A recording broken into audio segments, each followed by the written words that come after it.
Namaskaram, Adrian. Hello, hello. How long have you been traveling for? How long is your journey this time around? We started on 15th of September. We did 3 days in and out of our center in Tennessee, along the Cherokee Nation, touching the Trail of Tears and things, but 18th morning we left.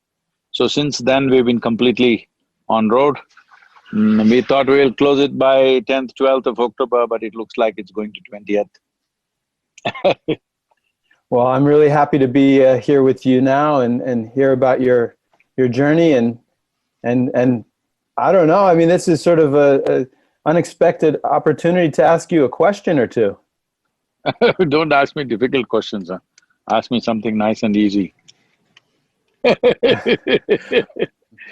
I've been working to create an impact investment company and really looking at the way our relationship to money and how it Mhm. affects our motivation and how it affects the world outside. And I really want to be able to um, make a positive impact through investment. But I sometimes wonder if that's even possible, if money itself is even it's possible to diffuse the distortions that it creates with our relationship to each other, the world, and our values. So I just thought you might have some insight there. So I know there is a whole lot of philosophies running in the world, how money is evil, money is this, money is that, it destroys human beings. I think anything can destroy a human being if he doesn't handle it right.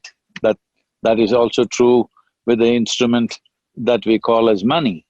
So money, as we say, it's a currency.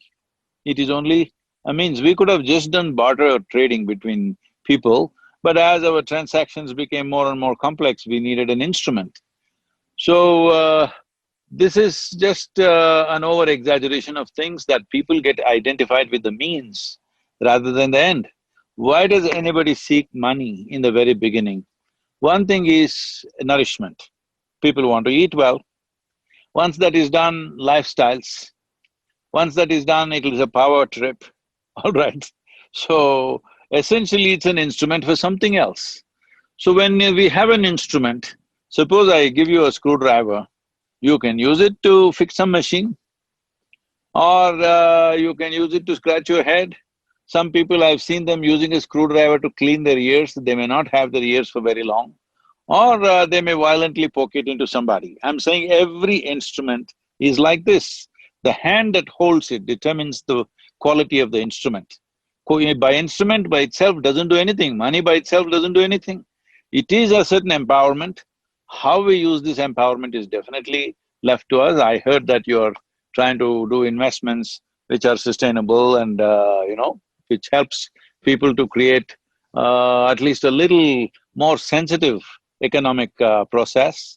I think that is very important. It is just that one like you, another 10 like you, doing it is not enough. It is important. The world's economy itself becomes a more gentler economy, more compassionate economy, and of course, more sustainable. When something is gentle and compassionate, it'll naturally be sustainable. Right now, our economic engine is all of us got our throttles to the floor, but nobody has a hand on the steering wheel. We don't know where it's going. It's simply going. Okay. Yeah. So, what I'm gathering is it's the intention, right? What we use it for. Yes. Um, the thing that I have an issue with is even as good as my intention is, there's so many complexities and I can't always have a full purview of what my investment, for example, how it's going to affect the world, especially with businesses that are so complex, that are around the world, that are large and complex in nature. So how can I be sure that I'm investing in a company that doesn't have a lot of downstream externalities that might be bad? Uh, yes, as I said, see, the value of the instrument is only in the hand that holds it. Hand is not just an intention, it is also a competence, isn't it? Intentions are there. Intentions may be great, but also executing it in such a way that the intention is fulfilled is also our responsibility. Is that 100% in our hands? I doubt it. Most of the time it may not be. But to the best of our ability or to the best of the abilities that are available around us, we must ensure that the intentions are fulfilled, that it doesn't… what seems to be good today can be a terrible thing tomorrow after 50 years' time, you know? That is always there. So, looking at it looking at it in depth with a certain insight, seeing how this investment or these investments don't turn against the basic intention with which we are doing that. So one simple way is, see, there are many things happening in the world, but in terms of ecology, in terms of making things sustainable, various industries, technologies, new innovations coming up, much is happening. But one thing that I would like to point out to you, I want you to ponder on this is, see, everybody, if you say pollution, if you say ecological degradation, everybody says industry, the smoke coming out of the chimneys and this and that, and effluents going into the rivers. Yes, all these things are issues. And plastics in the oceans, plastic floating all over the place. Yes, it is all true. These things need to be addressed. But the most urgent thing that needs to be fixed is the soil, because this 39 inches of topsoil around the world on an average, this soil determines the life of all human beings, all animals, all plants, trees, birds, insects, microbes, everybody. 80% or 85% of all life on this planet lives because of this 39 inches of topsoil. But that topsoil is going into such a level of degradation without turning that around. Everything else that we do, unfortunately, may go waste even if we have the best intentions. When I say turning the soil around, right now, nearly in some countries, like for example in India, 84% of the land is tilled by the farmer. In United States, it may be around 40% or something in that range. I'm not very sure about the number. But in different countries, it's different. If you go to more populated nations, it is over 70–80%. Largely approximately about 51 million square kilometers of land is being plowed, under plow right now in the world. This is what needs to be taken care of. In the last 50 years, the way we farm the land has taken the soil out, taken the soil to such a level of degradation that desertification is happening large scale. To tell you the statistics which are alarming, uh, for example, in India, there is a history of 12,000 years of agriculture. It is a land where the weather and the soil has been such that we take 3 to 4 crops in a year. 12 months of the year we farm.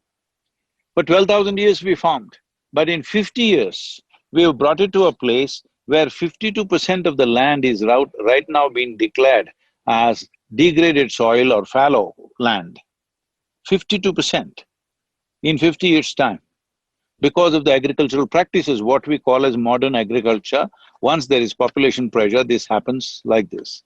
So turning this around is one of the vital things. So if you keep this in mind when you make investments, this will not go wrong, that's why I'm saying. If you make the soil organically rich, that cannot go wrong. There is a whole lot of investment opportunity, there is a whole lot of opportunity for entrepreneurs to enter this space and make sure the soil is rich, because what we call as our body itself is the soil that we walk upon. If that is not rich, this life cannot be rich. So I'm just saying this is one of the things that you could focus on. Whatever enhances the quality of the soil cannot go wrong, that money cannot go waste. Yeah. Well, one thing that I have a challenge is trying to convince investors to put their money where profits may be maybe not as much, but the social, environmental profits will be greater.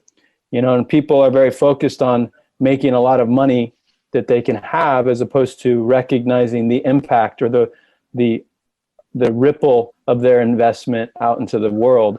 So how do you convince somebody that their investment should be beyond just profits, but should be for the planet?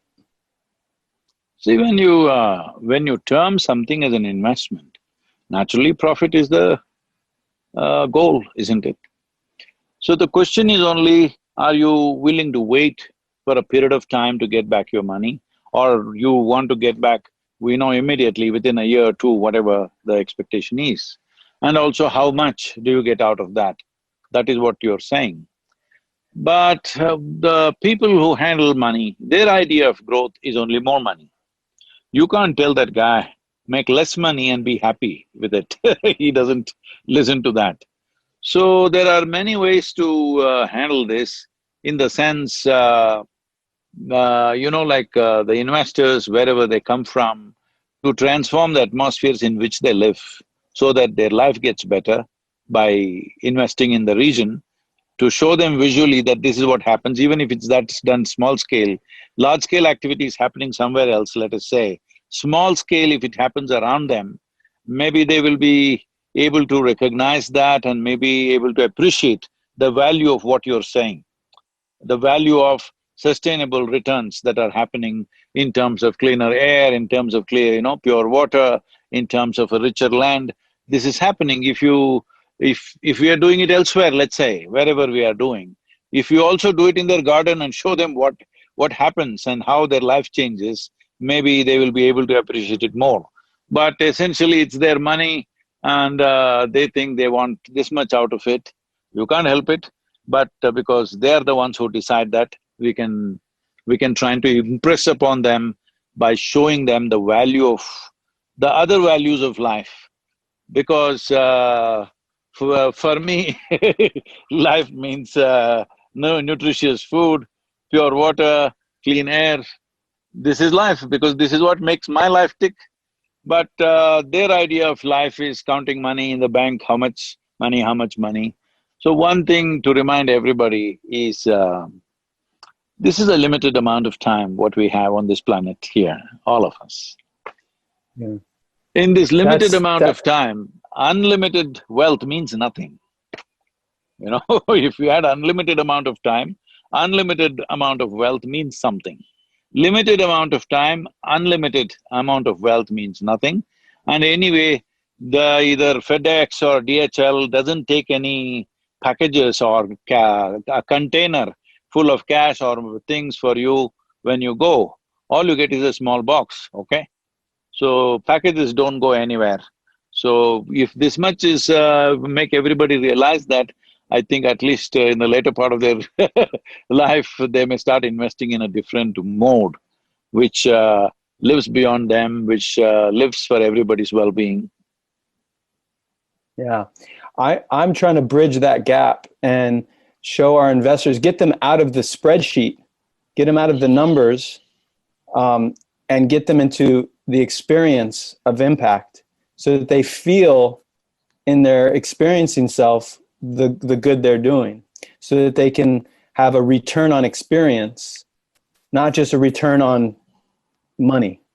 And Yes, if they experience it in some way, if it touches their life in some way, then their mode of investments and how they want to put their money around may change to some extent for sure. If you think I can be of any help in that direction in changing people's minds, I'm always available. thank you so much. Well, I will send you our business proposal and you can have a look. Definitely I will. Adrian, otherwise you're doing well. Take care of yourself. You're in the East Coast, is it? I'm very well. I actually bought a farm. So I am I'm very much into the regenerative agriculture space, and I'm looking forward to taking it's actually a piece of land, and I'm going to put in place a lot of regenerative Where is this principles and land? make the soil really rich. Where is this In land? Texas. In Texas, okay.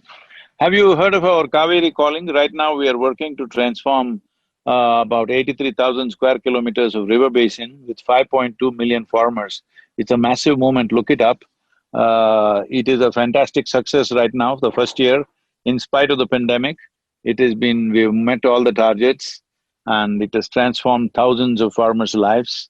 And above all, the land is much richer, food is much more nutritious, and they're reaping much better financial benefit.